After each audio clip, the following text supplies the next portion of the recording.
Good afternoon, everyone. It's great again to see you all again. This is an event that we thought we would put together to take advantage of a very unique convergence of experience and outlook because of the celebrations this week.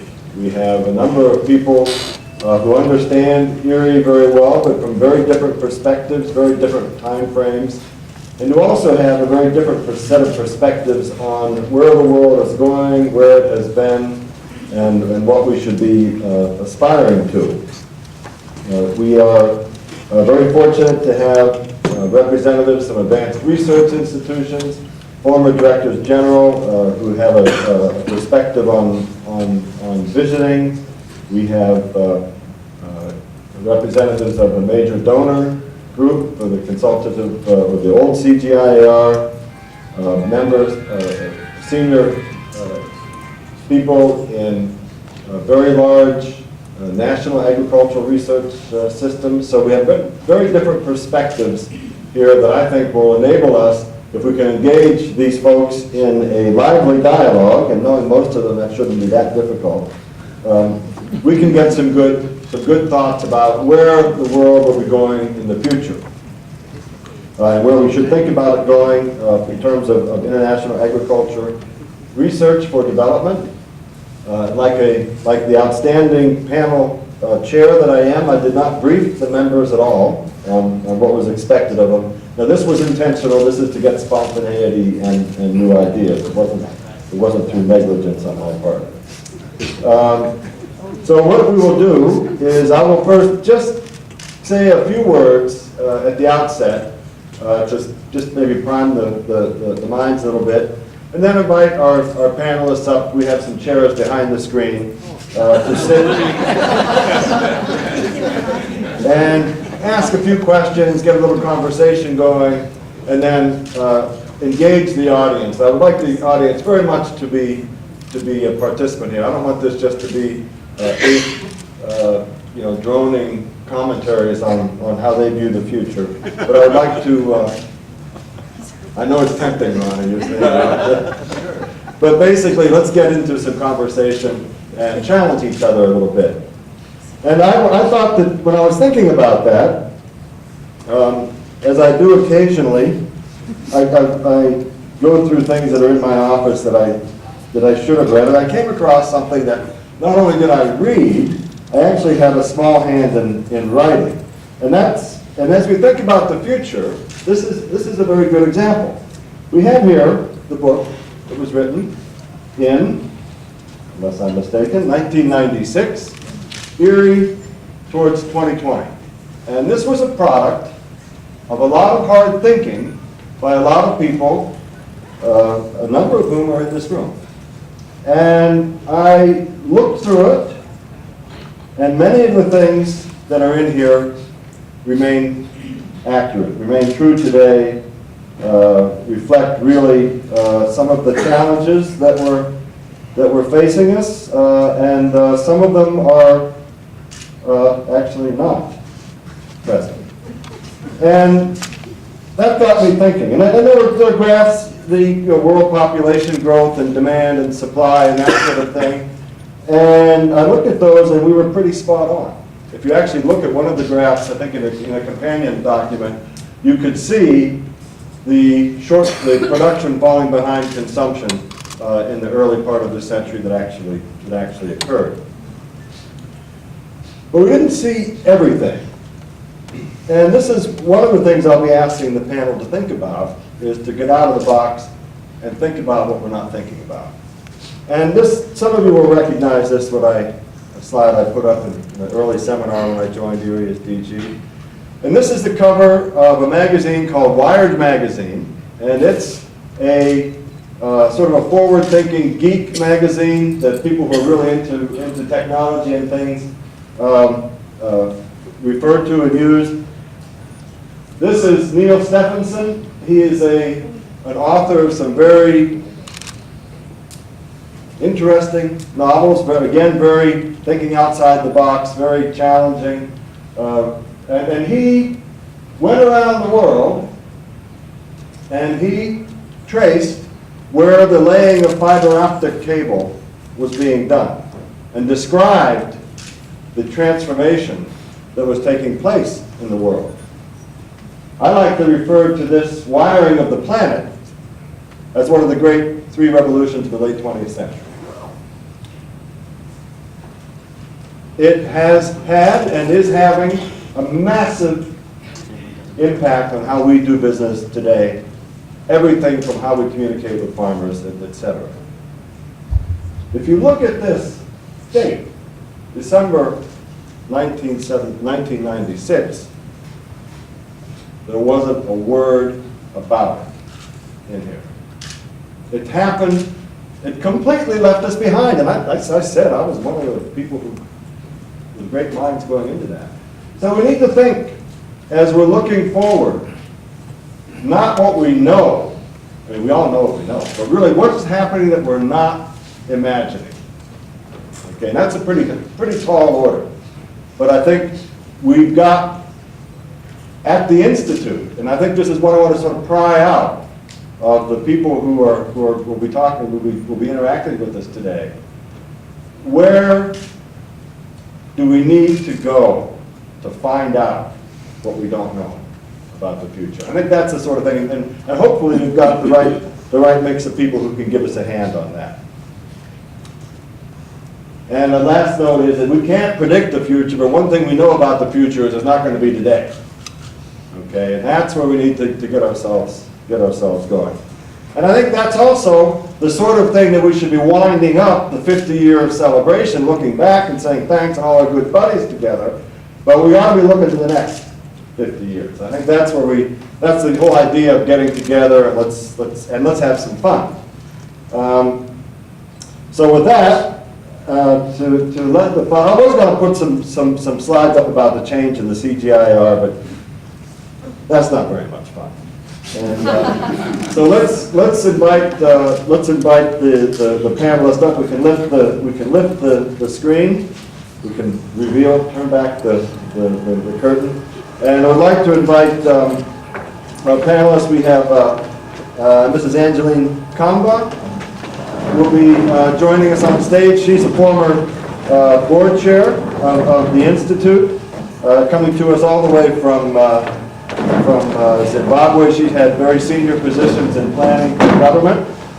And so Angeline, please. Dr. Klaus Lampe, former Director General, that many of you know.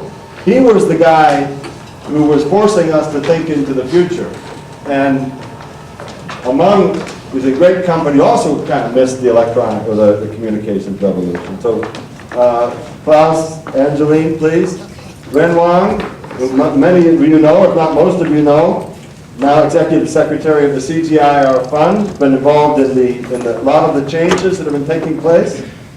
Dr. Swapan Datta, formerly of IRRI, but now Deputy Director General of one of the largest national research systems in India, Indian Council for Agricultural Research.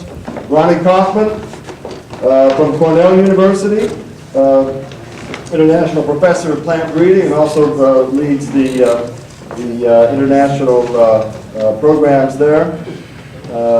And S.K. Datta from the Virginia Polytechnic Institute is an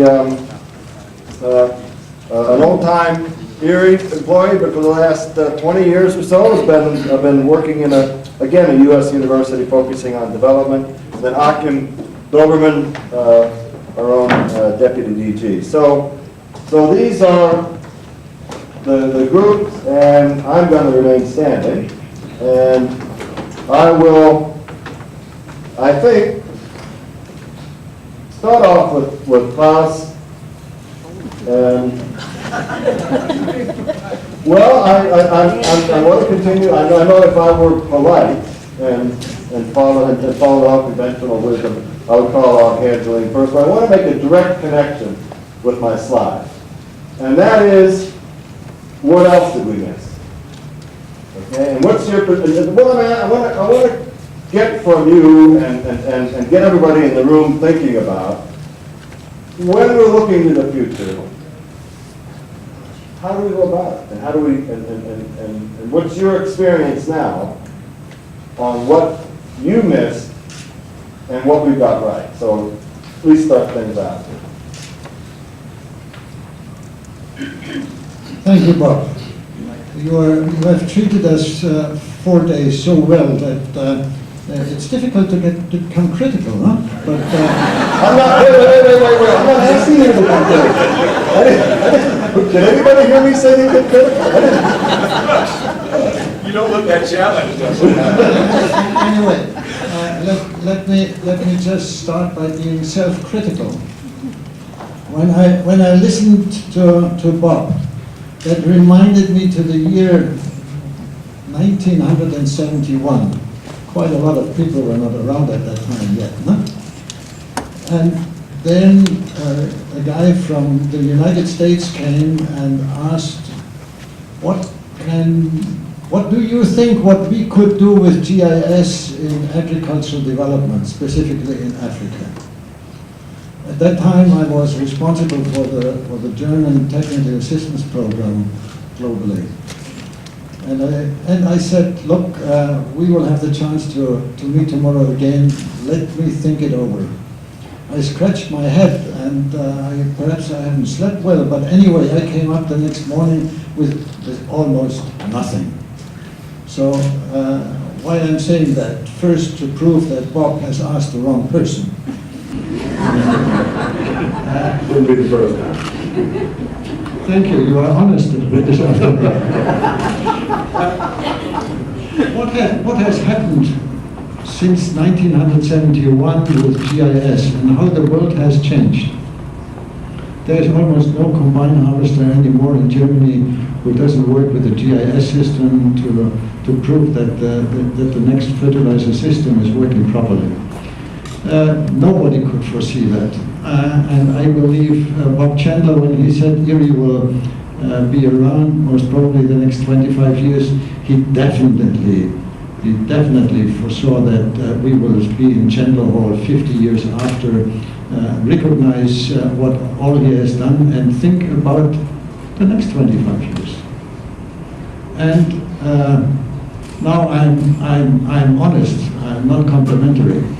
I believe that the idea to take up C4 rice is definitely something which will take the Institute intensive work the next 15 to 20 years.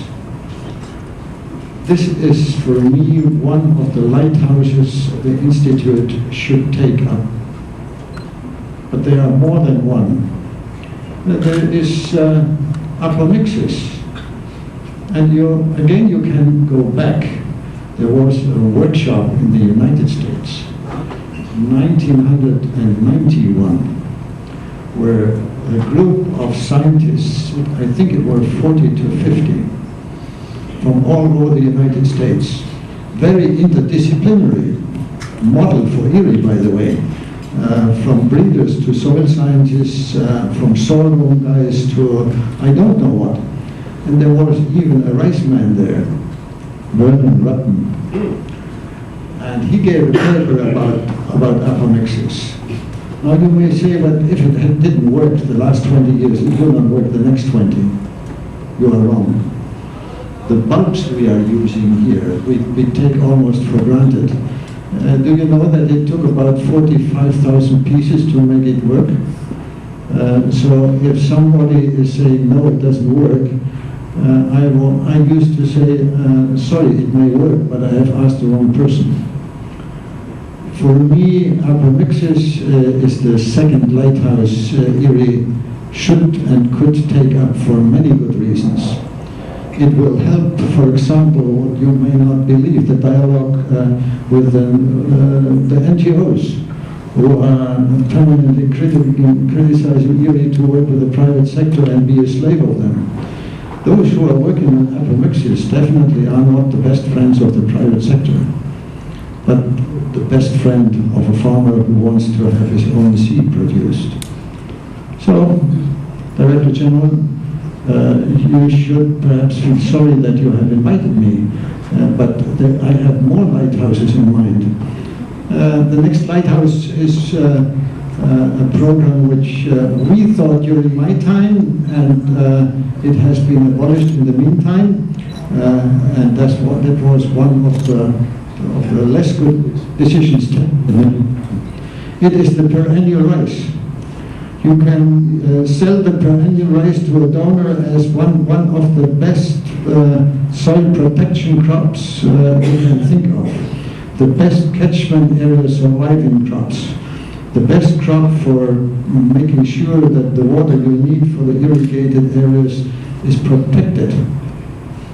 It's perhaps one of the key tools to make sure that the small farmer in the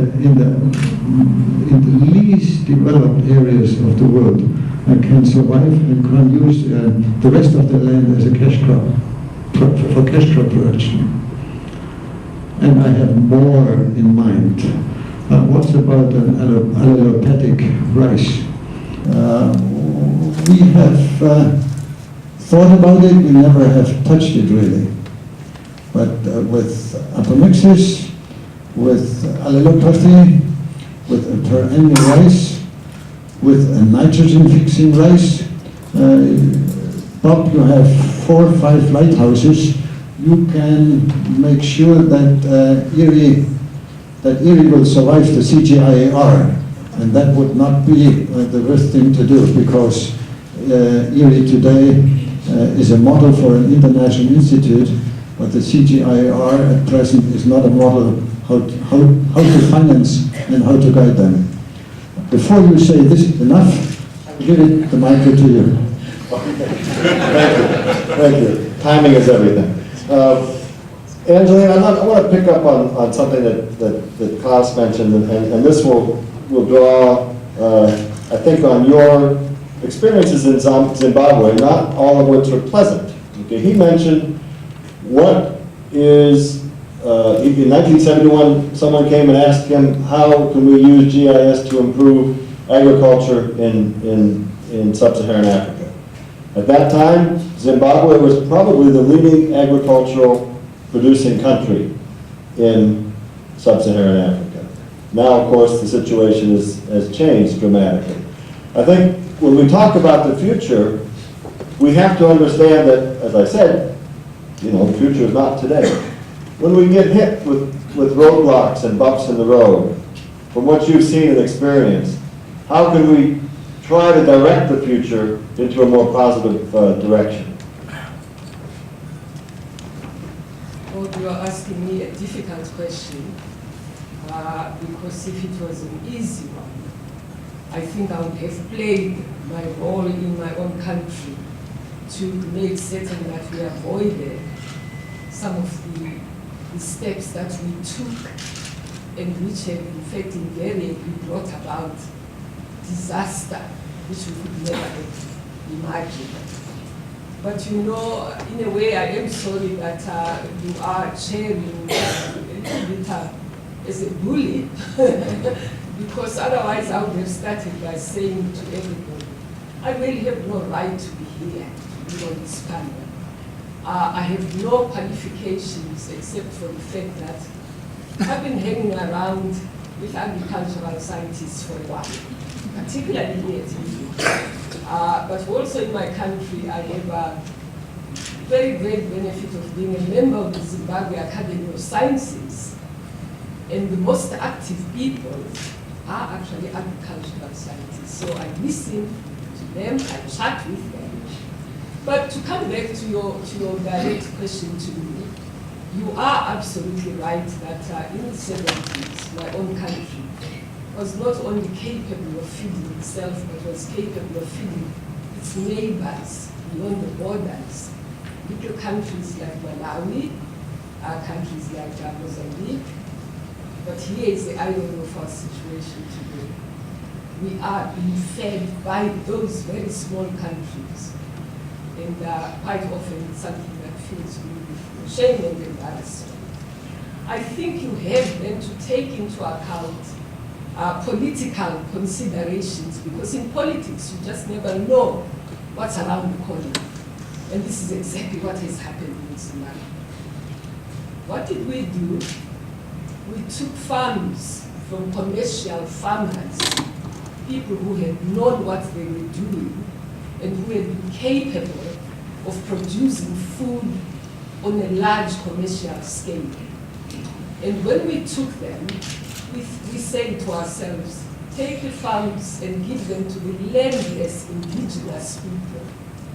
But it didn't occur to us that in order to farm, you not only have to have the skills, but you have to have the time. Farming is not a part-time operation.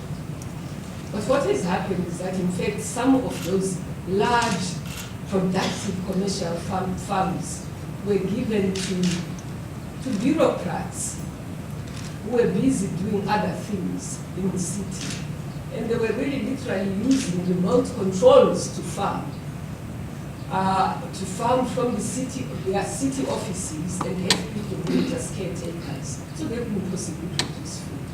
Now, certainly, if you had asked me in the 70s whether I could foresee that in the 80s and in the 90s, and the 80s were not too bad, but in the, getting into the 2000s, that we would be asking other countries to feed us. I would never have believed it, but I probably would have gone into exile again out of shame. So these are some of the things. What do? Sometimes you cannot foresee what will happen in the future. In fact, you can't foresee, you can't prepare for it because you can't foresee. And sometimes it's beyond your own control. You may be a good scientist like yourselves, but much of this is in the hands of policymakers. And I'm a retired bureaucrat and a retired policymaker. So I know that you are not truly in charge. You may be in charge of your research, your experiments, but in order for it to be applicable, you really are at the mercy of the policymakers. And I would say ultimately, my answer to this very big question, to this whole big subject and big issue, is that I think scientists are going to have to learn to work more in unison with other. In fact, I'm putting it wrong. I would say the international scientific research world should work more closely to the national kind of infrastructure, research infrastructure, but also make sure that the governments understand what you are doing and that they're going to give you a chance and to be in space to do. I think I've spoken a little bit too much for No, I think that's exactly the sort of the thing we were looking at, because a couple of lessons that I draw out of that, not in any order, but what can appear to be a good idea and a good intention at the time can have a whole range of unexpected consequences. And that the second point is that be careful when bureaucrats get involved in some of these decision-making dimensions around the good intentions. And thirdly, be very aware of the policy and political environment within which you work. Now, in terms of tinkering around the edges and making changes in bureaucrats, I think it's clear to go to Ren and ask her, you got one, okay. All right, and ask about the CG change process, because we have a situation where we have a very good intention, and that's just a comment. I think we can go. And I promise, in the words of Angeline, I'm not trying to be a bully. I'm just trying to get some frank exchanges coming out. So, Ren? Thank you, Bob. I also appreciate that the time is everything, and I'm not going to give a seminar about the CGIAR change and what happened in the past 2 years. But before I get on to the message that I wanted to elaborate, first of all, I just want to say how much I appreciate this opportunity, and thank you very much, Bob, for inviting me. And before I came here this time, I was specifically asked by Kathy Sierra to bring her congratulations. So here, first thing first is I bring a message from Kathy, as well as from the incoming chair of the CGIAR fund, Inge Anderson, who will replace Kathy, as you all probably have heard. Kathy is retiring from the World Bank by end of June this year, and we have a new chair of the CGIAR fund, who is Inga Anderson. So, message from them, big congratulations to IRRI's 50th anniversary. Now, Bob, you were really putting up the slides to say we have to think beyond the box, outside box. Notoriously, I am not a person of thinking beyond the box, really. I'm the one, I think, is capable of putting things in implementation when other people have thought beyond the box, such as you yourself and Achim Dobermann. Now, what I feel very proud of was what we have done in the past 10 or so years in IRRI, capturing the ideas from the scientists and putting them into implementation. And I think that has really made IRRI what it is today. Now, getting to your question, 3 messages perhaps I would be happy to share with our colleagues. One is, in my view, what has happened to the CGIAR reform. I'm not going to talk about the process, which I was kind of leading in managing the process in the past 2 years. And secondly is, what will be the new challenges for the new CGIAR fund, which I am now the executive secretary. So many of you would be interested to know, where do we stand today? What are donors thinking? Okay, where's the money? And the third, I think, I like to briefly comment on is what do all of these mean to IRRI? Okay, in a simple way. So, very briefly, as you both Bob, you and Achim were in Montpellier last week, a week ago.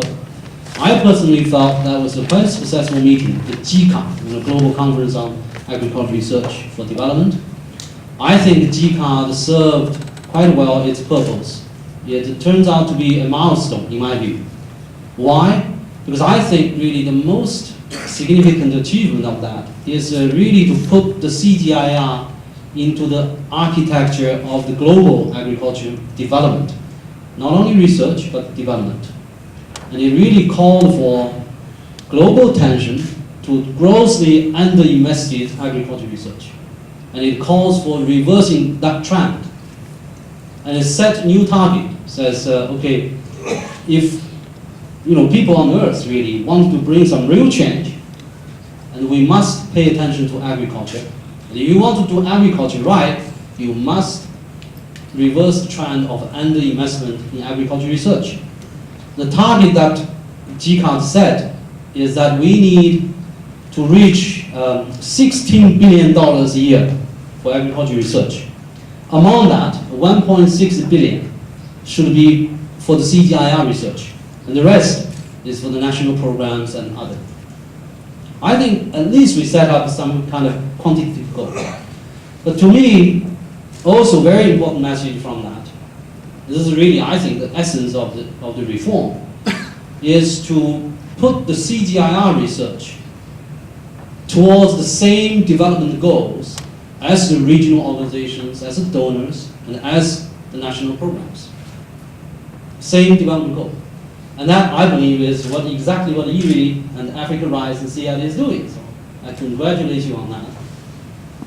And I always use this example. Again, like the government of Japan said, okay, we will double our investment in Africa in order to double the rice production in sub-Saharan Africa in 10 years. Okay, well, let's not comment on whether or not that's an accurate goal, but that is a development goal. Now IRRI, Africa Rice, and CIAR are organizing this big proposal towards that same goal, which is shared by the national programs. I think that's number one. That's what we have tried to achieve in the CGIAR reform. Just second message I want to comment is on the CGIAR fund. Okay, as one of the 2 pillars, as you all know, to set up a new CGIAR fund. We have had the first fund council meeting, and there I think I like to bring some sort of positive and optimistic news. There are close to 10 key donors who have indicated increased funding to the CGIAR because the positive sort of news as they see. I think the intention of the CGI reform was good, and we were being, I think, fortunate to have the commitment from almost all donors at the end of last year towards the new CGIAR. And we have commitment from these 10 or so key donors with increased funding. The most recent one is the Netherlands. The Netherlands is asking us to submit a quick proposal so that they can put into pipeline a 35 million euro per year budget for the CGIAR, which is new. Okay. And the other good news is Nigeria. Nigeria now has made above the line as a budget item of the national budget of $1 million for the CGIAR. Okay, before it was not, as we all know. Okay, it's not above the line, as we so-called. It's kind of an ad hoc, The UK, they have committed £6 million pounds actually into unrestricted funding, additional funding. I will not mention all of them, but as we can see, there is a commitment from donors. So now what we are doing is we are fine-tuning estimates for donor commitment for 2010 and also 2011. Okay, and our target is to,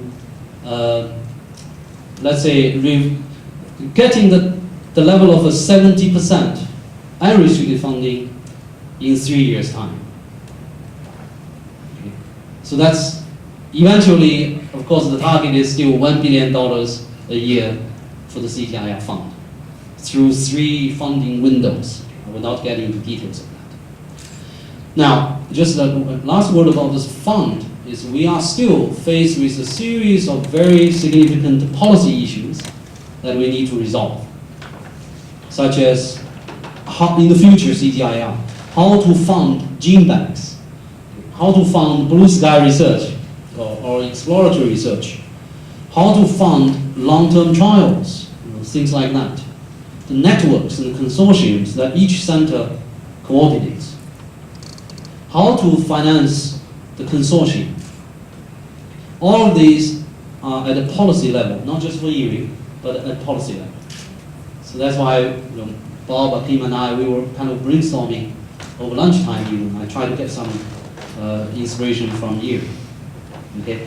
Now, just finally, for IRRI, what do all of this mean? Just one simple message, and I think, first, I think IRRI is on the right track. You are ahead of the game, you are ahead of other centers, so congratulations. But as you already realized, that there's a tremendous challenge for IRRI to think about how you would reconcile IRRI's governance management mechanisms in order to stay ahead of the curve, faced with all of these changes, the development of mega programs, the partnership needs with advanced research institutes and the national programs. So that really, I think, everybody needs to be prepared that you need to do something. I mean, I know that you are already contemplating. So I'll stop here. Thank you. Okay, thanks, Ren. I appreciate the words of optimism. I'm sure Norm is wondering where the check is that Kathy must have given you to bring with her to us. But, leave time to get into that. Okay. You mentioned something very important, and I want the audience to recognize how skillfully the panelists are arranged here. They're just in nice sequential order. You mentioned about the national systems being engaged appropriately, and then the new CGIAR of the national systems, the $1.6 billion that will be to the CGIAR, and the $15 billion that needs to come into national research systems. So Swapan, we talked earlier and in Delhi and then earlier today about the evolving role of a large national system that has enormous human resources and physical resources, and always wanting more financial resources. But ICAR, who has a tremendous wealth to draw on, how do you see the role of ICAR evolving, and by extension other large national systems, over the coming decades in terms of a global agenda as well as the national development agenda? Thanks, Bob. Also, I congratulate the 50 years of anniversary of IRRI, and particularly on behalf of ICAR as a whole. And I think IRRI or CGIAR challenges is much lesser than ICAR challenge. ICAR challenge. He's an honest man. As I see ICAR from a very different aspect, and as I was not working before in ICAR, so I see everything completely a different look. And with India as 1.2 billion people and 500 plus million even cattle, all the food has to come. And every year we are adding 1 Australian population. So India's challenge is much bigger and ICAR has to handle it. On the top, even political issues are also there. So I think one good thing that because ICAR has to handle rice, and rice, IRRI and CGIAR, that fits very well with ICAR. Because politically and science-wise, rice is well established. Science is going very well in rice. At the same time, from political point of view and for food security reasons, all the funding, research and development has to come on rice. That electoral people would not vote any politician if there is a shortage of rice. So politicians know it and that we can take the advantage of it. So that's one good thing of India, that political people are very much conscious about the rice productivity and rice research. So this is the one advantage. At the same time, just an example, this year, for 1 year, government has sanctioned 3 different projects. One is climate change, that we have to spend 200 crore in 1 year, just to start the infrastructure and development and to think about what adaptive research needs to be done for climate change. It's one good thing, and major part of the funding will go for rice. Second one is, as there is something not rice, that is pulses. That is something, the pulse production is very less in India. So we have to develop some 6,000 pulse village so that pulse productivity can increase. But that again, with the KVK, the Krishi Vikash Kendra in India, that can work as extension work. In addition to rice, pulses or intercropping with rice can be incorporated. The third one, the success of Green Revolution did not reach to all ecosystem. 400 crore has been given to extend the Green Revolution in eastern India, where mainly rain-fed lowland ecosystem. And we had 2 discussions, and most of them concentrated on rice. So I could take the advantage of these issues of development, that how that can be utilized in rice. Now this rice as part of India's program, now IRRI and CGIAR reforms. Now how this can be, all 3 can be connected and we can take the advantage of it. It's definitely today's CGIAR reformation is a plus point, because it's the first time in Mongolia meeting I realized that earlier whatever CGIAR does or did, all national program accepted it as such that this is the CGIAR program. But sometimes they did not feel the NARS has any role to play under this CGIAR program. Although India is lucky, or I say is lucky, rice research particularly very much involved with India. So India profited so much from IRRI and CIMET, particularly this 2 city center. So India's point of view, that was not much issue that we didn't profit. We profited maximum. But at the same time, they had the feelings that CGIAR does something whatever they take. Some wise men are sitting somewhere and they take the decision and that's it. But in the Mongolia meeting that I realized that it is a much more open forum and they're trying to reform and the way it should be. And this is a good thing that many other national programs particularly can take the advantage of this CGIAR reformation and can make best use of it. Fortunately for rice in India, it is not that much. We are already in a business and we can even take the role even more moving with India.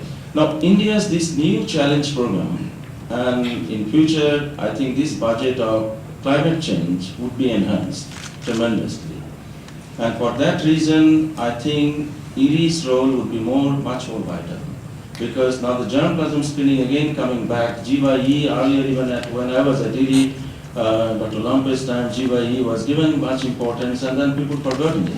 Now today, in response to climate change, what are the germplasm would be responding or would be working well? Now for gene prospecting, these germplasm would be again reinvented or recharacterized and can be looked for the new gene sources and genetic sources that can be utilized for our program. When we see that in not only the C4 nitrogen fixation, these are the challenging, important program, that India is also very much interested on that. At the same time, the G/E program and IRRI's role in India and ICARs in the entire network, I think we can revitalize those linkage and can play a very important role, and that with the reformation and the change that is coming up, I think India can, or ICAR can take a very advantageous role in this matter. I stop here. Okay. Thanks, Swapan. Ronnie, you hear that India is making huge investments in agricultural research, some of it cutting edge areas. Some of this work on climate change will clearly be at the leading edge. China is doing a similar thing. You're coming from Cornell. Cornell has a tremendous history of producing outstanding graduates, and has done Failed on a couple of them. But that really has been in the driving seat in a lot of rice, the cutting edge discovery of rice genetics, rice genomics, with a range of stellar faculty.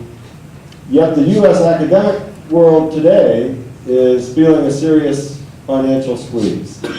So we have on the one hand this tremendous repository and history of discovery, excellent brain power, and at the same time, and great expectations from these advanced research institutions. At the same time, you're confronting a financial tsunami. So in that sort of context, where do you see Cornell leading in the future, and how its partnerships will evolve? Well, what strikes me is the only certainty is uncertainty. I think we've all seen that. I was the last IRRI scientist hired by Robert Chandler, and I remember him expressing his original vision for IRRI, which I think was shared by a number of people, that it would be a comprehensive institute, comprehensive top-flight research institute that could address all the issues confronting rice production.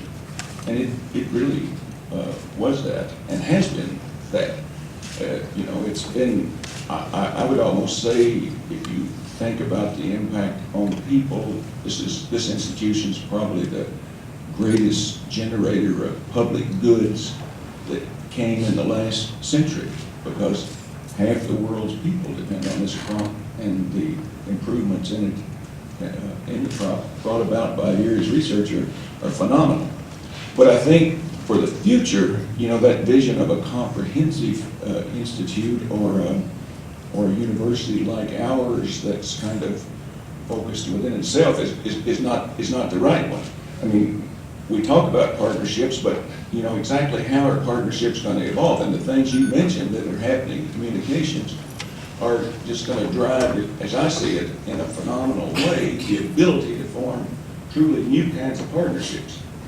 So what we have to think about is, what is our appropriate role? To me, many of the CG institutions have tried to keep this vision of, self-sufficiency. That is to say, they try to do everything.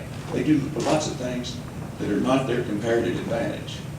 I think it's a big mistake. Of course, I'm a plant breeder, but I think it's a big mistake when you lost the focus on really top-flight plant breeding and got into so many other endeavors that haven't, yielded that well, in my view. So I think we have to think together, really what is going to be important, and somehow factor in the uncertainty that is there. I remember the first plant pathologist here was a guy named SHO. You've seen lots of, and I always remember the first thing he said to me when we had a discussion about what I should do as a plant breeder.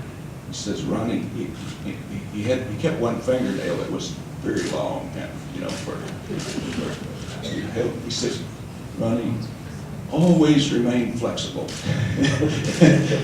So I think that, you know, we have to do that. That Wired magazine you put up there reminded me that another thing that Wired magazine predicted is that, you know, the whole thing to do with Murphy's Law, that is computing power, not Murphy's Law, but whose law is it?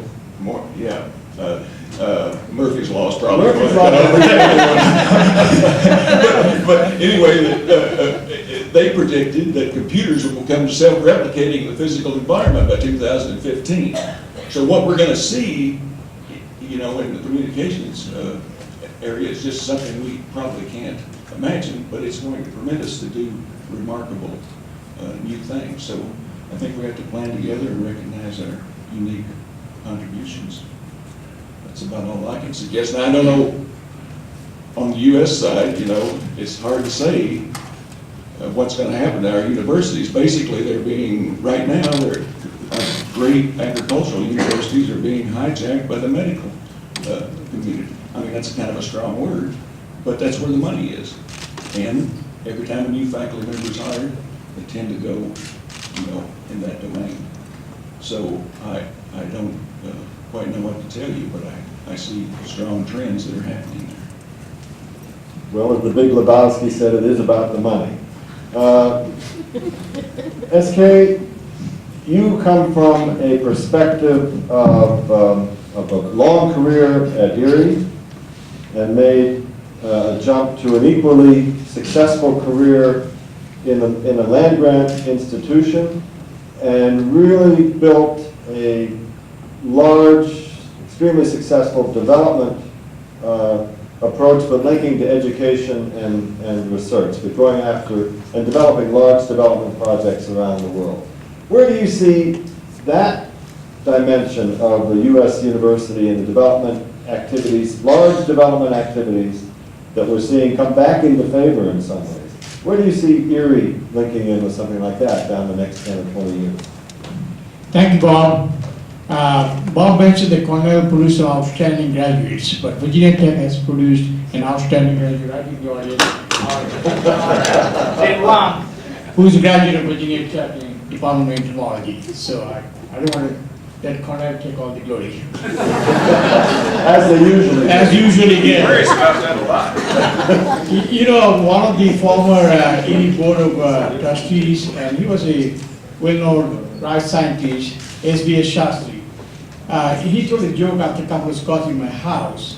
If you are very smart, and we direct him or her to become a cytogeneticist. If you're less smart, we direct him or her to become a geneticist. Little less smart, you will say plant physiologist, and then crop physiologist. Then he thought, oh, you have to throw in agronomist, that's agronomist. And are we at the bottom? Not quite. Seed technology is the last. So that's why the agronomist said, oh, my entire life, he said, you have to prove yourself you are smarter than everybody else, or you're going to produce and be successful, despite of what is odd against you.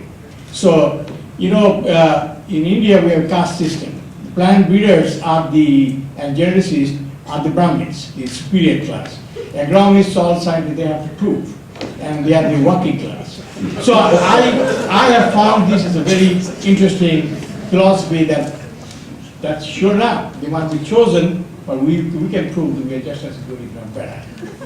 That's Now, why. is that agronomy or well, I'll just leave it there. I'll leave it to your interpretation. After 27 years with IRRI, my entire thought and life, my breath, the year I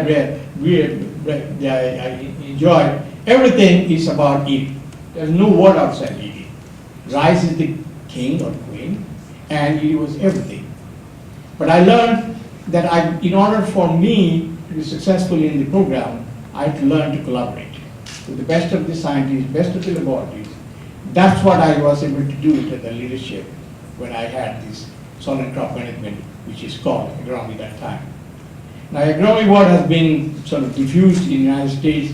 They call it crop and soil environmental sciences, and everything else except the word agronomy. It made no difference to me. It doesn't matter what the title is. You've got to produce something. My message is very simple. It's my own learning. Going from this culture where I was given a budget and do research. So I had all the time in the world. What I'm going to do for research that will have outstanding results. I didn't have to hustle for money. I didn't have to hustle for worry about who's going to fix my plumbing job at home. Where would I get the next car? Everything is productivity because resources were given to me. From that culture, I was shifted to United States, given a title and the resources which wouldn't pay my telephone bill, and two bodies, and they look at each other. How is it? You mean to say this is all the budget you have? I said, that's all. The rest you have to develop. So you could see that that was the first cultural shock that I had from IRRI, everything given to you and then you produce, versus you earn, then you spend. And if you earn, you'd earn $1, you could only spend at the best 50 cents to $1. So that culture was a very challenging one and a very important one. Second one was very personal. I didn't pay any taxes anywhere. Bob, all of a sudden I became I know. So that was the IRRI culture, except the American citizens, they have to pay taxes and Filipinos have to pay taxes. The rest of us didn't pay any taxes. And the United States went again. I saw the paycheck, well, I thought my salary was this. Where did the rest of the money go? This tax, that tax. My wife became a tax expert and explained to me why I'm getting all these bills. Anyway, so what is that all got to do with the topic that you assigned me? Is that you got to be competitive. There's a real world and there's a world given to you which is structured. From the IRRI structured life to give a challenging life that you got to hustle and produce. That culture has a very positive impact on me, that I learned to appreciate how to compete and win, rather than just given to me and spend. I think that is an excellent point to go to Achim before we open it up to the audience. I think SK, and I wish you hadn't said that you got everything you wanted all the time. But anyway, I think the question is, you got to get it to survive. You have to compete. You have to know how to go out and raise resources, identify the right problems, etc. And then you look at the changing world with the private sector coming in more and more. So Achim, before we go to the audience, could you reflect on the future a little bit about IRRI positioning itself in a world where Pioneer, Monsanto, Syngenta, Bayer have a very, how shall we say, aggressive attitude towards capturing value from the rice sector and what that means for IRRI? Yeah, I actually would love to talk much more about the nostalgic times of SK. I have sometimes these dreams when we're thinking how it must have been in the 1960s and 70s. You wake up in the morning, you get a great idea, you walk into Chandler's office and I want to do this, and he says, okay, here's the check. And then come back in 5 years and report back. Nobody's answered any of my questions yet. I'm getting there, okay? So this was only possible because I wasn't in the private sector in those days. So, no, I think we are challenged, and it goes back to what Ronnie said too, that, and I see this every day in my job. My biggest challenge in this institution is to convince people who are very engaged and enthusiastic about certain things we're doing that this is not the thing we should be doing anymore. Very difficult, because there are others who might be doing it better, faster, more precise, and more targeted than we can do in the future. And this is a reality that we need to face more and more and more and more. We need to be ready to face it in an open-minded sense, and that's why I think I have personally pushed quite aggressively in the last 2 or 3 years to open ourselves up to the private sector, but not only to the private sector, but hopefully also more to other sectors too. I think the experiences that we've accumulated over the last 3 years have been extremely useful, mostly positive, I would say, in various ways. One is that once you start engaging with the people in the private sector, I think we discover that we have more things in common than not in common. So in the past, I think many of us, including myself, were thinking too much black and white. We are somehow the good guys and they are the bad guys. And that I'm hoping we're overcoming already, or have overcome. Like anywhere, there's good and bad guys in any room. But I think the commonalities are there and the complementarities. So I really like to see IRRI moving more and more into this direction where we can go back to high-class innovation that then is utilized by those who can make excellent things out of it. But sometimes it can be ourselves, where we can bring some very good products to the market, also faster, by working with the private sector, and sometimes it will be somebody else. It could be a national partner or a private company. I don't think we need to differentiate too much between those things, as long as these products all will reach the farmer and through that have an impact, everybody will be benefiting from this. So I think the mindset is changing. I think IRRI within the CG system has probably gone fastest and furthest at the moment. We have, I think, based on my latest count, 59 partnerships with private companies or organizations. And most of those have just evolved in the last few years. So I think there's clearly a lot more that can be done in that direction. And we have to find still our comfort zone, where we can fit in best and where we should not even think about investing. But I think we're going the right way. I believe that we can benefit from this. The CG as a whole, I think, needs to open up much more on that side. We were at the workshop in September, it was in Zurich. The CG sent us together with private sector representatives discussing positive and negative experiences of partnerships that we've had in the past. And what was presented there wasn't really a lot of positive experiences. So I think that was, to me, rather surprising, because I felt that we already have quite a number of positive examples, but it reflects that I think the system has fallen behind that particular area, and that it is also not capable to react to new opportunities as fast as the private sector can. So if this new CGIAR system does not allow us this flexibility, then I think we will fail. I'm worried always how much time we nowadays spend on planning research, planning innovation, trying to plan innovation, things that we don't even know will happen. The Wired magazine, who could have planned that? Where we are today, compared to 1996. You may have ideas, but we spend a lot of time looking to a crystal ball and then trying to draw complicated log frames out of this ball. Right now we're in a major planning exercise. I'm actually shocked to see how many people sit in this room who should be out there planning. Because we'll need it next week. I think that's what attracted into this room is the alternative. So I think we need to do two things. One is on one side, keep ourselves innovative, keep that flexibility. Management challenges, and I said, oh really? Yeah, interesting. Yeah, okay.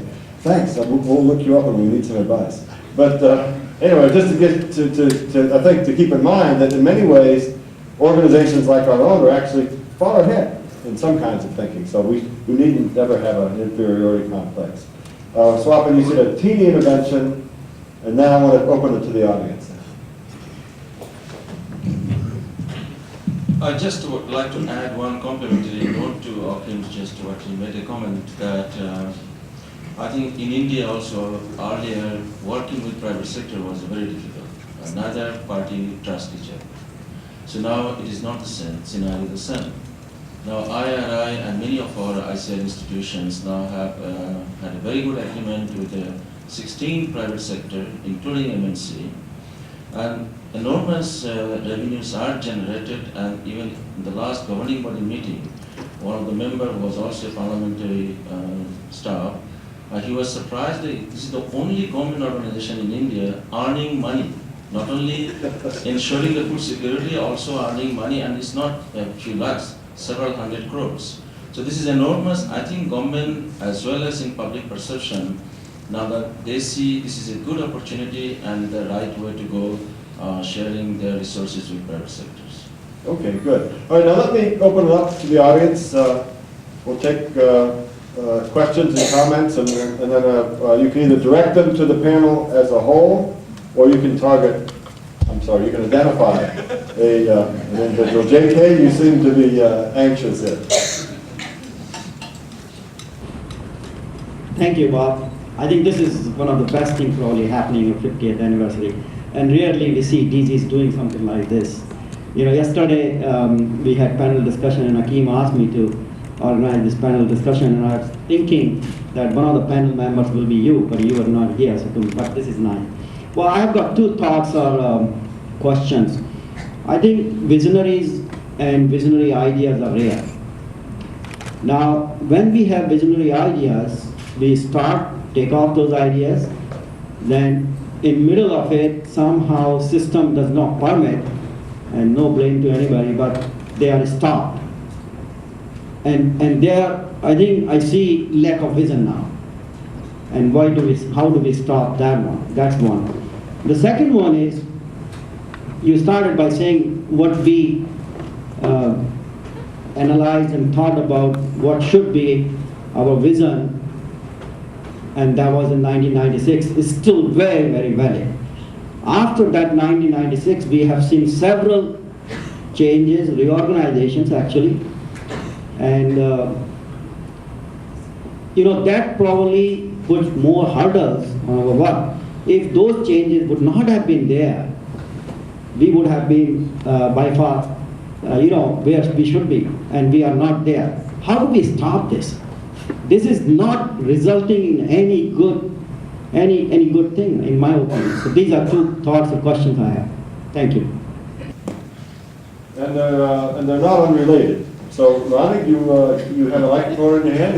The first one I would like to request Dr. Lampe to respond. The first one is why innovation is stifled. Was that it? Innovation is stifled. Suppressed. You mentioned, Dr. Lampe, several those frontier projects were started, right? Oh, and that was vision forward, but then they were stopped. I think it's a system which probably doesn't understand the value of that vision, and how do we make sure that that doesn't happen? I think you are simply asking the wrong person, because I left the place and I don't know why it was not taken up. And you don't need to speculate. No, but to be serious, I believe the institution has been extremely successful, but the time since Bob Chandler has changed. We are, as has been said already, we are not anymore in the 60s where there were only one or two national rice research systems existing. Now we have dozens. Have we made a review and looked where is really our comparative advantage? Where do we have the resources? Where is the critical mass to do it? And where is the quality of people?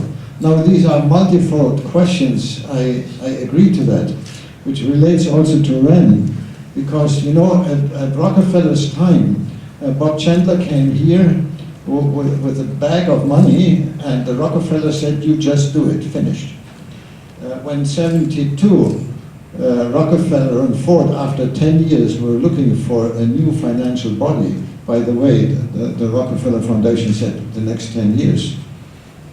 And there is a big difference between a year-to-year adding budget and a 10-year budget where you can plan, where you can look for outstanding scientists who will say, look, I'm not a daily laborer. I want to make sure that I can do my job for the next 10 years. That's the big difference between the CG system today and the Rockefeller times. And I'm saying that having worn the head of one of these donor representatives. But 1971, and sorry Ron, I would like to convey that to you in all due respect to the CG. I believe it's the best institution we have, but it needs fundamental improvement in my view. Why? 71, 72, that was my first CG meeting, 1972. You know now how old I am. At that time, the donor said they have given key principles for the institution. One was absolutely political independence, freedom of action of the directors or the institutions, assured financing, responsibility of donors only for financing, long-term responsibility, goal setting, and a system to check if the institutes are really working. The reality was very different. Oh yes, the last one, very important. We never should become close to an UN organization. I hope that you can go back to the files and find that. Again, I'm saying that not because I want to criticize the CGIAR. You know, I have to criticize myself because I was for many, many years a part of. But I'm saying that because I feel sorry for the institution, because if we are not changing, if we are avoiding aging of the system as such, we are running into great, great difficulties, because my lighthouse programs, which hopefully the present DG will take up and assure that his successor will not just cut it off again. I need a long-term commitment also in financing. You cannot do lighthouse research with 5 or 10 years. You have to do it with 15 and 20 years commitment to find the very best people in the world in order to do the job. I know that I should have not spoken so much, but I need to answer your question in one other point. If we want to make sure that the CG can be successful in generating funds, because the DDG research should not be the key fundraiser of the institution. He should sit here and direct research, and the CG has to provide the funds. This is the division of labor. In order to make that happen, first of all, perhaps we have to ask, do we need all these 16 centers? You know that too many donors have served as midwives to create donors. But when these boys became in the teenager age, they just left the system and left the mess behind. I believe less is more, not only here in the Institute, but also for the whole CG system. In order to make that happen, in order to get these funds, I think we have totally ignored that our clients, our target group, is not the farmer. The final target group is the consumer of rice. And even not the consumer of rice in developing countries, but in those countries who the taxpayers are. Now, if Greenpeace in my country is fighting successfully against GMOs and the international research and the so-called modern defeating the farmers' interest research, as long as we allow that to happen, we should not wonder that the politicians who want to be re-elected will not finance research any longer.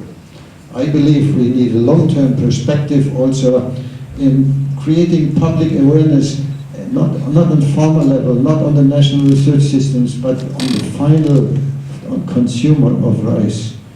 Before you take it away from me, you are getting it from me. I'm used to that.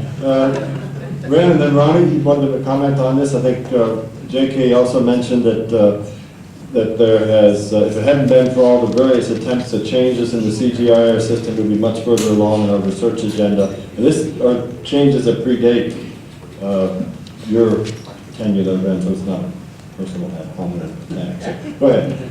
You wanted to make a comment. Yeah, I wanted to make a comment following in response to JK's comment, because JK raised actually a very fundamental issue. It's not only about how the system will stifle new innovative ideas. I think really the question you raised, JK, is in the new CGIAR, let's say, what would be a mechanism that can accommodate, support, and nurture such innovative ideas? And Bob, Achim, we were talking about different scenarios already today. And to me, I think two very important messages that I need to bring back to the Fund Council of the CGIAR. One is, which I learned from IRRI actually.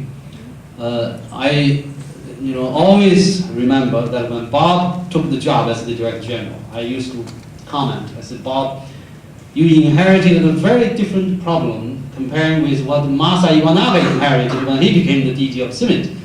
And one of the main problems that Bob faced was he was forced to spend down IRRI's reserve.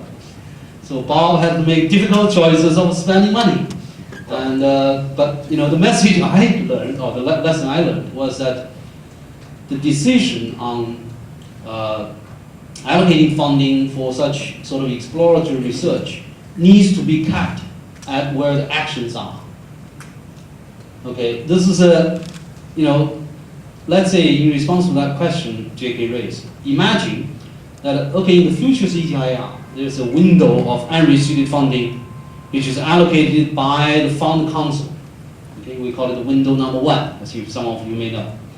Now, there has been some idea that there needs to be a kind of a sub-window or a program within that unrestricted part which supports such exploratory, sort of a blue sky research. And I have been strongly against that idea. I said, okay, the decision on selecting these programs and whether to stifle such ideas or support the ideas should not be at the Fund Council. It should be at center and program level. The Director Generals and DDG Research needs to make that decision. I think that we will make sure that the mechanism is there. Yeah. The second thing I think very quickly is, I also can never forget that when Ron Cantor was the Director General, at one time, some of you remember, that all of a sudden we got a message from Andrew Bennett, who was in the DFID at that time. Mike Jackson would prove that. He said, well, the DFID needs to spend some money, unrestricted funding. And there was somehow, I forgot, close to $1 million or so to IRRI. Oh, I was so excited, I was kind of started thinking, putting this program and that program of this money. So I went to Ron.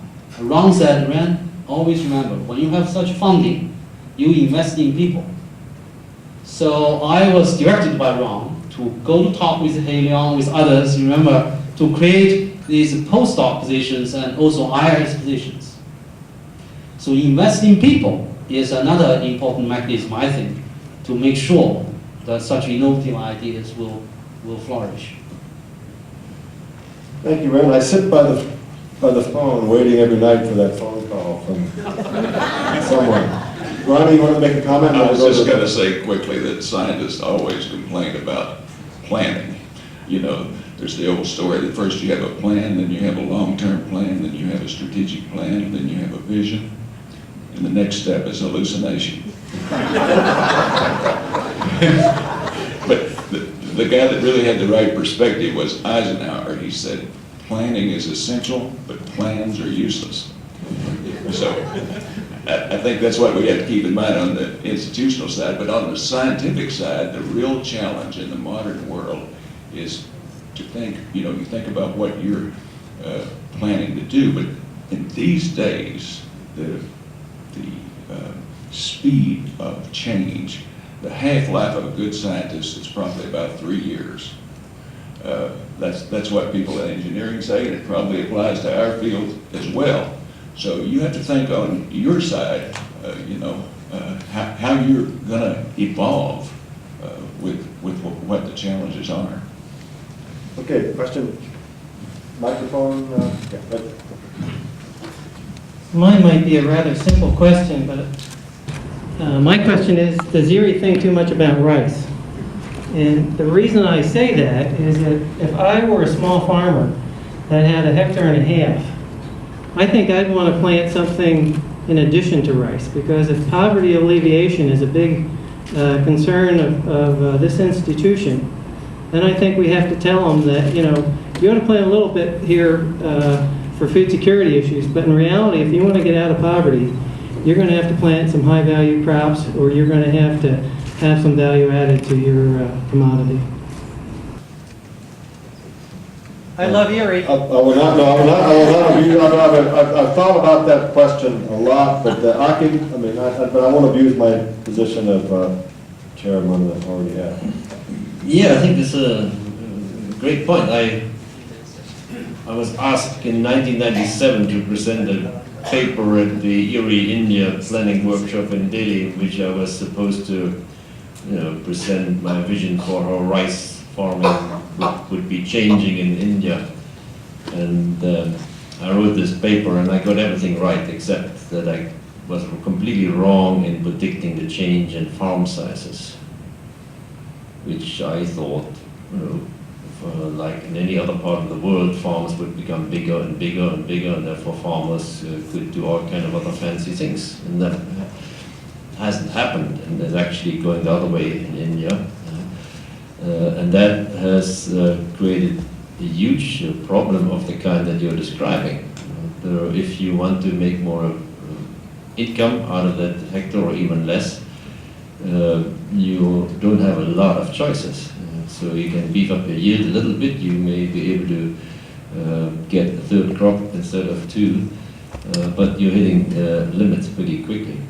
So we, as you well know, we used to have a pretty large farming systems program here in the 1980s, and we still do quite a bit of new work nowadays on innovative new cropping systems, diversifying them, intensifying them, to do just that, get more out of that hectare of land. But I think as part of the new global strategy that we are looking at, we will also have to enter into 2 new areas. And each of them need some more thinking in terms of whether we really have something to contribute there as an institution. One of them is that of higher value chains, which can be many things, including rice, including even organic rice chains for high-end markets, which do exist and do evolve, whether we like it or not, or whether we think it makes sense or not. And the other one is what is IRRI's role in support of large-scale commercial rice farming. And that is particularly an interesting question in places where land expansion or land consolidation is taking place. Sub-Saharan Africa and Eastern Africa, for example. We've traditionally shied away from those things. I think always saying that we need to work for the small and poor farmer. But the big and commercial farmer also plays a significant role. So that's one area that we have to evaluate. But the fundamental question is the income from a limited area of land for a farmer is limited.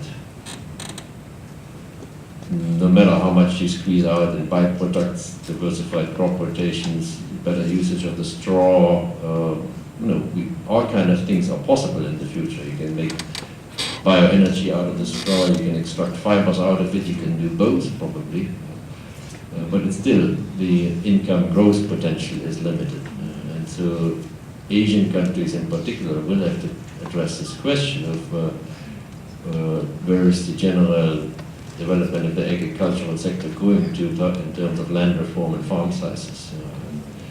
So IRRI will diversify a little bit, but I think we need to be also very careful in not entering things that we don't know how to do well. Yeah, I think that's an important aspect of the question, should we think less about rice and more about other things, is not the same thing as, you're saying, should IRRI only think about rice? That may be, the answer to that could be close to yes. That doesn't mean that we think that everybody should only think about rice. I think there's a big difference between that. We do have some knitting we should stick to, but I think the real, I think, important message is we are not naive enough to think that somebody by increasing their yield 50% on a hectare of land is going to transform that family into a wealthy family. I think one of the things we need to look at for these very small farmers is protecting them and allowing them to have more options, and they can figure out a number of different things to do, but make sure at least that their basic rice needs are met, at least in those circumstances. Other questions? There must be. We've got lots of time. Well, can I? Oh, yeah. And then Angeline. Well, to me, world needs food, and the demand on food, it would be considerably more than what we think. I think we have been complacent in the food security issue, have been lightly taken, and donor has woken up now. You can see all kinds of money being committed to food security. So we need more food. I'm not saying we need more rice, that too, but we need more food, that's one thing. The B is, water resources is going to be the biggest challenge of the next century. And so we need to balance our program, making sure there is, how do we increase productivity of rice with less water, at the same time bringing in other crops which will more efficiently utilize the water. And traditional water management practices probably will not result. We got to think out of the box. There are new tools available, like your wiring thing. I mentioned yesterday, the nanoscience and engineering is a new field, and that science can be applied to how efficiently water can be used for a limited supply.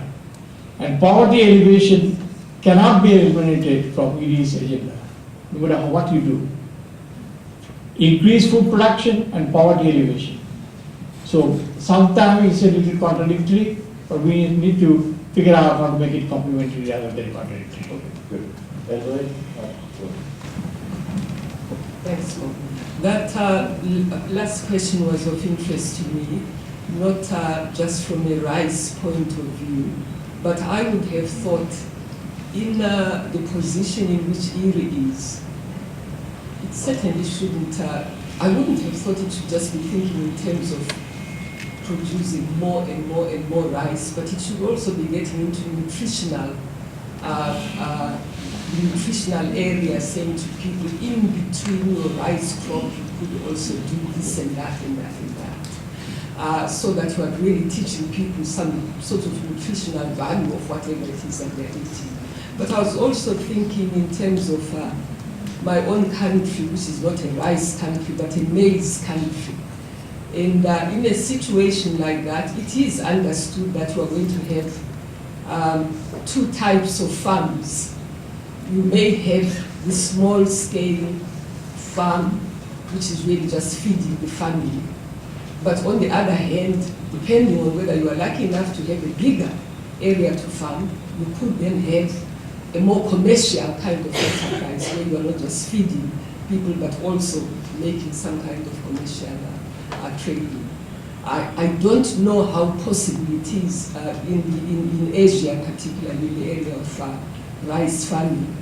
But I thought when we visited Vietnam, we did see examples of people doing other things on the rice farm, producing things other than rice in between. So this is really why I was interested in that question. Very good. Sarah, you have a question?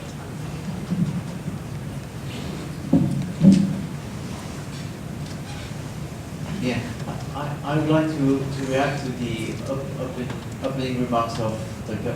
Datta, and then I would like to ask a direct question to Dr. Swapan Datta.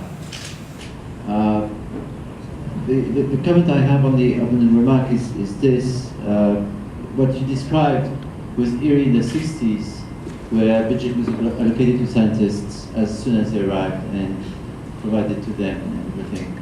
I can assure you, I've been back at IRRI for nearly 2 years now.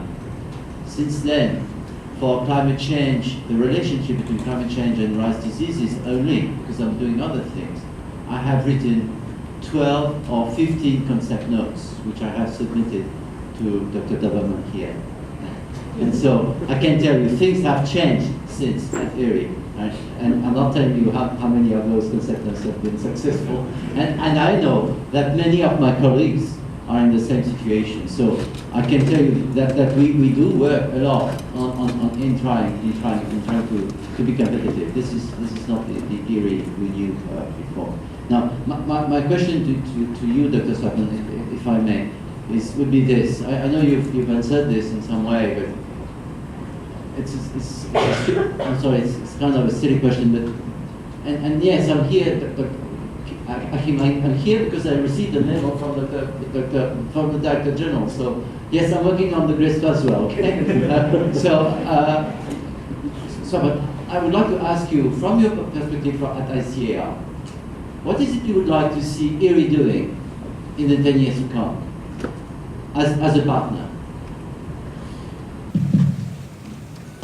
Well, this question cannot be answered just in one sentence. IRRI is doing wonderful. And the things that the challenge is today, the global. It's not just rice all over the world now is expanding, rice cultivation, rice intensification, and the problems also. Today, there are many minor diseases and minor pests, what was before minor disease and minor pest. Today, they're becoming major ones. More pesticide use, more chemical use, no matter how much K.L. Hyung talking about not to spray chemicals, and you are talking about it, but people are using it, and there is no way we can stop it. And because of the higher productivity, the farmers are desperate to protect their crop. So they're using intensification, at the same time more chemicals, resulting more disease and everything's are coming. And definitely it is now a challenge that how to monitor and surveillance about those kind of diseases in addition to normal things in response to climate change, also the disruption of some of the metabolic pathway that would result in more diseases to come in future. I think IRRI need to take this is important, but now I get a chance to talk what IRRI should do it. IRRI need to take a major project on these diseases, and there's not only in response to climate change, but in the terms of intensification of the crop even, and to monitor and surveillance and management, deployment strategies, another thing that we are talking today in China, in India, and elsewhere about the BT rice, as well as major pyramided rice that would be coming to the field that would take a broad spectrum of disease resistance expected. Now, the co-evolution of the disease pathogens would not be sitting idle. They would be also evolved. Now, I think a serious type of research and deployment strategy need to be taken, and IRRI can play a tremendous role on that matter. Because isolated in India, as I see, many institutions are working on it, but they are not, even within India, they are even not looking at how to address the broad spectrum questions all across the country, where IRRI has a tremendous role in national program, and particularly on this matter, definitely, in addition to many other areas, because as you are more interested in diseases, that's the reason I said that this is a very important one area that IRRI can take a lead role, and in working together with India and other countries in the Asian program, I think this is very important that before it is too late, even other day in the field, I found mites now infested in many fields in India. We never heard about it, mites in rice field. Now there are so much of mites now in rice field. In 5 years' time from now, I'm really afraid that much more disease-related and insect-related problem would be coming. We need to take a very serious role on that. Thank you. Thank you, Ed. Swapan, I think that's, I mean, it makes the cold, withered heart of a plant pathologist warm up when I hear that.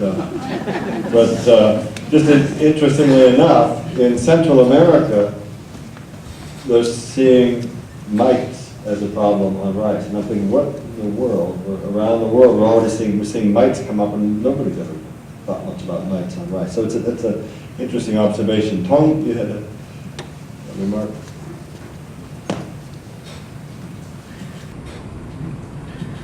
Well, looking back, I think that certainly IRRI has done a great job in creating science and deploy those science to different countries and be successful in the countries. I think the successful have to, we have to give the credit, a lot of credits to the national systems. They are our partners, and we've been successful because in the past we heavily invested in development of human resources for the future. And I think in the past we had a very large budget for unrestricted budget. We used to go core, but that is illegal now to say that. Unrestricted money for degree training and for scholarship. Now I remember that has almost stopped for about 10 years now.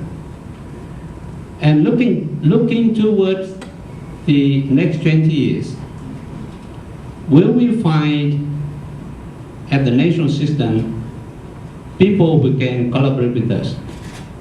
In this country, apart from very developing, very fast countries, the middle income countries like China and India, take them apart differently, but in many other countries, the national system, national education, agriculture is very much, let me say, in disarray. They are looking, the education system, the brighter, are also influenced by market value. Most of the bright people, same as SK said, they don't go for agronomy, they don't go for agriculture. So my question is, do we think enough about the future of creating a next generation, not here, but at the national system, to create a critical mass to work with us in the next 20 years? And I raise this question to probably the two educational institutes, Dr. SK Datta and Ronnie, and see how do we make sure, and also at IRRI, that there will be adequate brain power at the national system for agricultural development. Ronnie, you got a mic in your hand? Well, I'd just say it's not only a problem in educating our scientists, it's a social problem generally. That is to say, who's going to farm rice in the future? What's the incentive?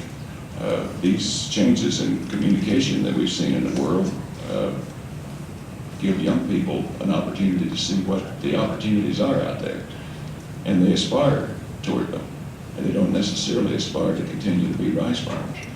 And we see the same thing in agricultural science.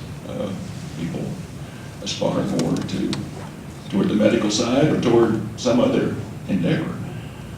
I don't think there's an easy answer to that. At least I don't have one, except to do our best to communicate the importance of agriculture and to the future of the world. But there's no easy solution unless it exists at Virginia Tech. Not an easy solution, but I can tell you, if I want the best faculty from Virginia Tech or any other collaborating land-grant university professors to join us in our donor-funded project like Integrated Pest Management, which is a global project, which is $15 million for 5 years, or Sundram CRIS, Sustainable Agriculture and Natural Resource Management, another $15 million. I will not get best faculty to be involved in this CRIS project unless I make sure we assign graduate student, budget graduate student, that students will be engaged in this kind of research. Because they feel that it's a waste of time, because their future doesn't lie with the development arena only with the developing countries. There's a scholarship. A scholarship, they believe, graduate students' involvement, which are the future leaders. But USAID's guideline and university, we enforce it even more stringently, that half of the graduate students must come from the collaborating national systems. And other half can be from the United States. But if you have 3/4 from the developing regions or partner institution, more power to you. USAID love it. So through graduate studies, involvement of education system, scholarship, you are training future leaders. They'll go back and do good scientific research, which otherwise not possible. Thank you. Just a comment. I think this is a very important question. I think we have been discussing this question for a long, long time. I think like system biology, now US and many other advanced institutions, they started system biology, integrated approach of physics, chemistry, maths, agriculture, biology all together. Now the system agriculture need to be seen, whether that can be integrated in the system. Now even to get that, we have to catch them young. That's the reason, I think the last month we proposed, submitted a proposal that agriculture, including system agriculture, biology together, need to be started in the school curriculum. So that when the children studying school or higher secondary school, they never learn anything about agriculture. And then all the good students going to other faculty, other discipline, then the remaining or some of them come to agriculture, then they start thinking something food crop, something crop that is important. So I think we started thinking, that is one proposal. I think I'm also asking SK as well as Cornell, Ronnie, to think about something whether worldwide agriculture, system agriculture can be included in the school curriculum. Well, I think there's certainly a need for increased awareness in agriculture, there's no doubt about that. I was just reminded of a conversation I was having with Kwanchai Gomez this morning, and we were talking about exactly a related issue around Thailand, and she made just the offhanded remark which really almost knocked me off my feet, and it's absolutely true, and that is, forget about the scientists for a moment. Who's going to be growing all the rice when the current generation of rice farmers dies? And that's a serious, serious question. You look at Korea, where the average age of a rice farmer is over 65. Japan, the same thing. Aging, I mean, we have China. All over the world. So I think that's we've got something that's going to land on us pretty heavily here in the next probably 20 years, and it's not clear how that's going to play out. But it's part of an overall environment. I think this is perhaps the cover of it. It would be the American Association of Retired People magazine that we should be looking at instead of Wired and say, what does that mean for the future of rice production? So, any questions? JK has one, but I just want to make sure if there's anyone else who has a question. Yes.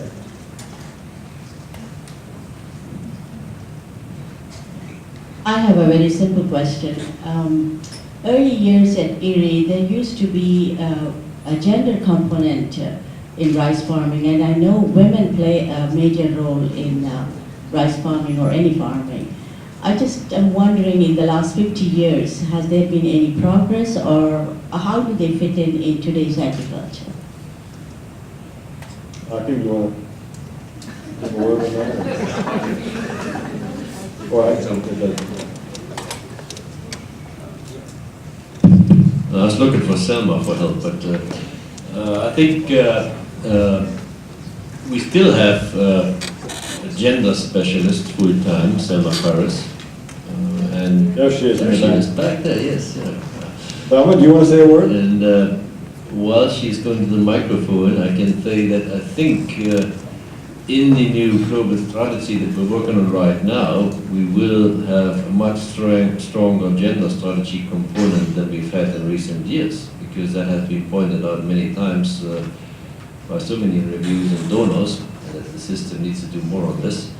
So I think we've gained a pretty good understanding in recent years on the key issues, but a lot more needs to be done, and I will let Thelma explain that. Well, know, it has been a struggle, but I think in the future women will play a greater role in rice farming because of the increasing migration of men to the cities. And we have done an extensive study on the impact of migration in India, particularly Eastern Uttar Pradesh, in Philippines, Vietnam, and another country. But women will play an important role. Now that is why we have required, I think, in our participatory bridal selection, that women should be included as farmer cooperators, and that they should be empowered with technical knowledge, because they are no longer paid laborers, but they will have an increasing role as de facto female managers. So research will play a very important role, and I think in the future we'll have more funds and support so that women will be empowered, not as mere laborers or housewives as they are often told, but farmers in their own right.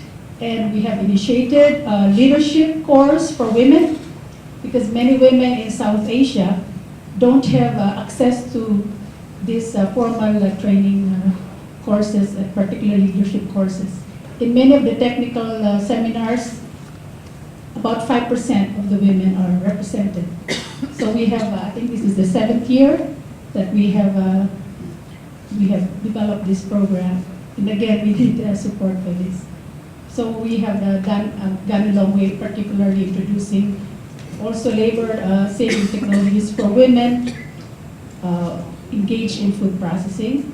One of that is a rice flour mill, which has been used in Bangladesh, where women, landless women and the very poor have earned income, not only in producing rice, but also processing rice in many different products. So we have gotten a long way, but we need a lot of support to continue these efforts. One of the things that struck, I was talking with Thelma the other day about this, and she just casually mentioned that we'd done some studies on migration and this sort of thing.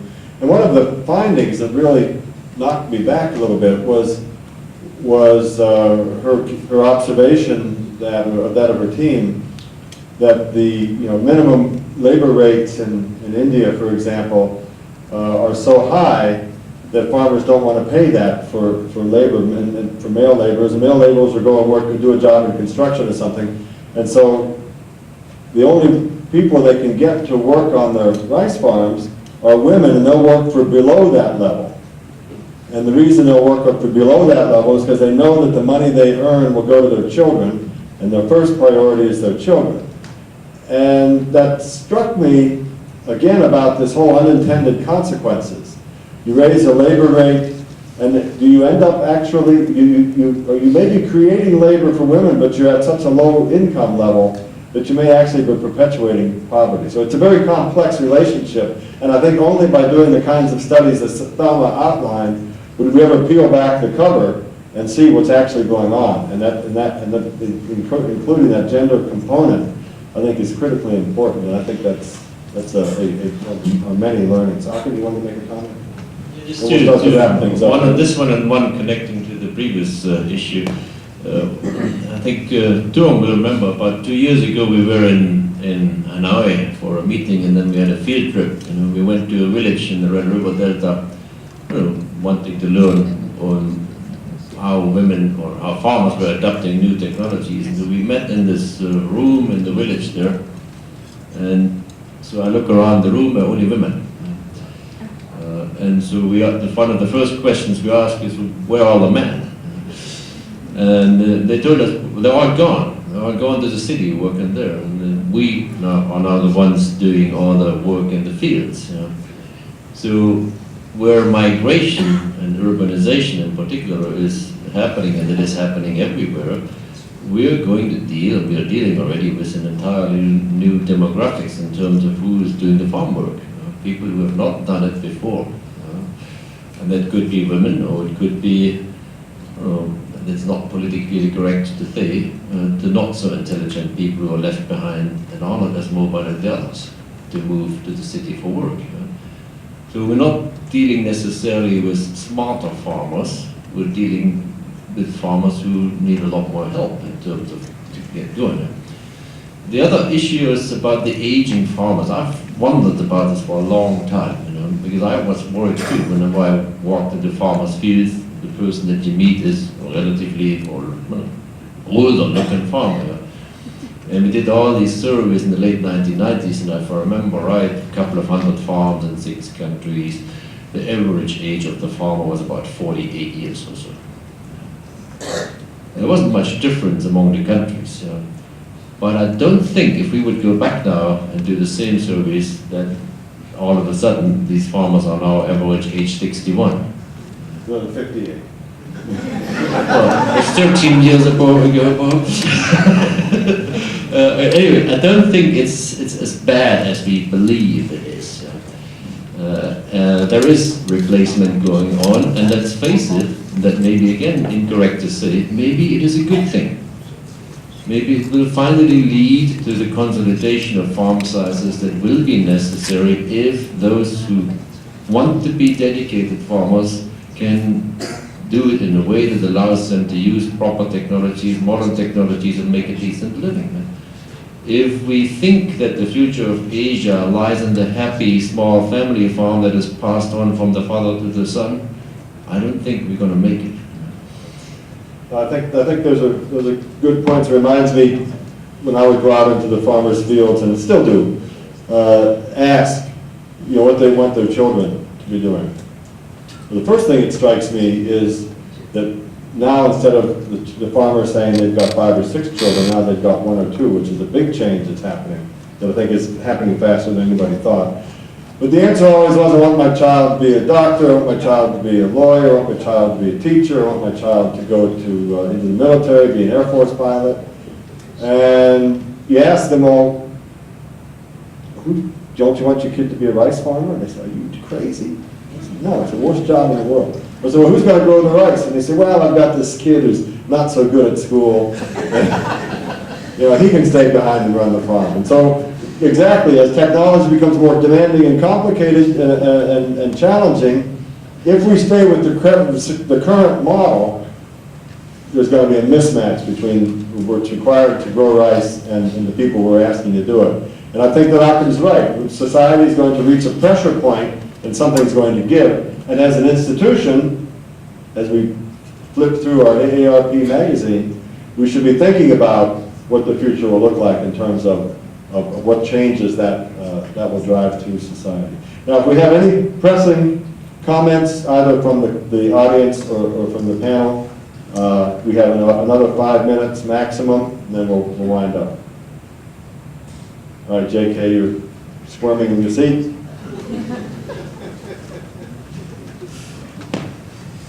My question, Bob, is to NARS leaders, and I see Swapan is sitting right here. And that is the partnership of NARS and CG system and IRRI, for example, has been exemplary. I mean, it's a special partnership which we have. Now, I sense that some of the NARS partners start thinking that they are competitors. And they don't see institutions like IRRI as part of them. And believe it or not, I have been very frustrated about this, and I've been telling some of the leaders of the NARS that we are like you, we are your part, and we are not outside. And so, Swapan, what we do to change this perception, because this is counterproductive. Or anybody else in the audience, NARS leader. I think I start and then make some other people can make the comments which could be right. I think now today, as if you remember what Achim says, that as IRRI now, when I was at IRRI, I started a discussion on, because there are a lot of requests came from private sectors to have some work with IRRI, and I was very much keen on that. We started a lot of work with Sivagagi at that time, Syngenta, Sivagagi, and different names of their Japanese company. But we did not get an agreement on certain sharing the things in a larger scale. But that was the concept at that time, many years back. Now today, neither IRRI nor any city center would be even thinking second time not to have a partnership with private sector. Now that could raise many questions about the competitions and partnership and transparency. Similar things, some concept and perception, as well as in NARS partnership, might be there. That is, the different companies, different seed companies, different other private sectors, as well as CG.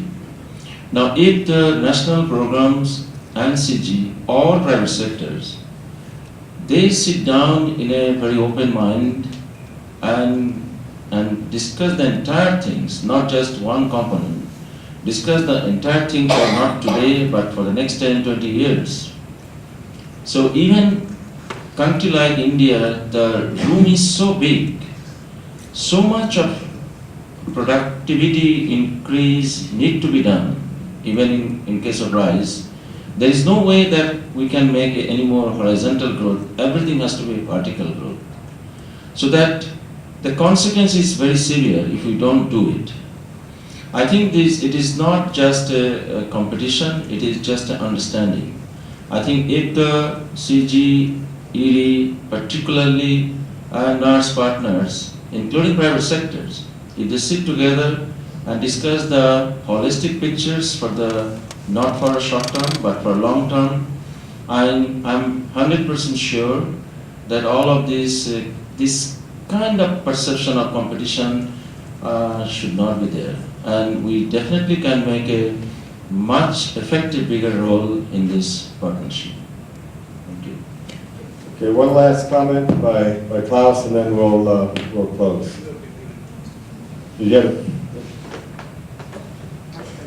Okay.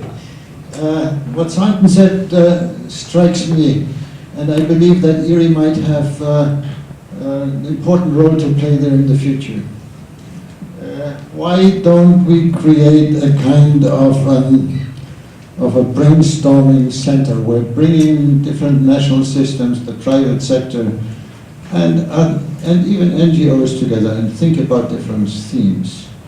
It could be a kind of an armchair fireside chat. You have invited us here. You know, I'm still missing the arm. And the seats, I can tell you, you have soft ones. They are quite hard. Nothing more embarrassing than a panelist falling asleep. It's over now. Okay.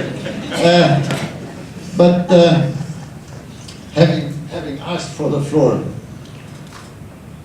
and having been the first speaker and asking to be asked how I see the future, I think in 25 years from now, still people will sit in the Chandra Hall and talk about IRRI's progress. 5 of the 6 lighthouse projects I have mentioned hopefully will be functioning already. The CGIAR has been rejuvenated the first part of these 25 years, and both institutions, IRRI and the CG, has a new task to rejuvenate itself in order to prepare itself for the next 25 years. The only problem I have, in 25 years I will be not around anymore. That'll be all our problem. Okay, Angeline, and then I would like to, we need to bring I want to bring the screen down without hitting anybody on the head. So I have one last slide which we can depart on. Thank you. The question of partnerships. Should I? Oh.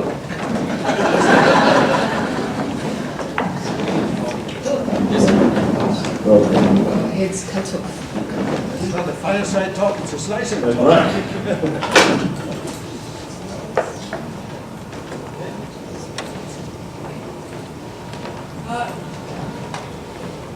The question of partnerships real strong working partnerships between the national agricultural research systems and the CG representative centers in the countries themselves interests me because I'm very doubtful that there really is a strongly defined kind of partnership. I'm coming from a country which of course has now is having a lot of political problems, but that aside, it's got a strong, well-established national agricultural research infrastructure. And it's got a strongly established academic research infrastructure also in agriculture. But I don't remember that I ever see a real close working together between that infrastructure and I want to mention the CG centers which are represented, the institutions which are represented in my country. But there must be about 4 or something like that. But I don't really think there is a strong partnership. And I have tended to even think of them as a standalone kind of foreign entities, almost like embassies. They really do tend to exist as an international kind of NGO system, which doesn't do very much, which doesn't make an effort to really get together and work with these other entities. But I would, like you, like to see a stronger partnership because your role must be a supportive role. It must be a supportive role to these entities, particularly where the infrastructure is already strong and well established, but the resources are not there. That's where you should be coming in and really kind of supporting the systems that are there. In fact, it was something that I had also intended to say in my opening remarks, that I think we should be focusing more on building strong partnerships and making sure that the CG system is complementary to what is already in existence. Thank you. I think we're fortunate that you say those for your closing remarks, because I think they're excellent remarks to keep us in mind, or keep in our minds as we look to the future, that is going to have to be a fundamental part of our model. And I would like now to bring this, what I found to be an extremely enjoyable part of an afternoon, to a close. First, let's give a round of applause. Thank you.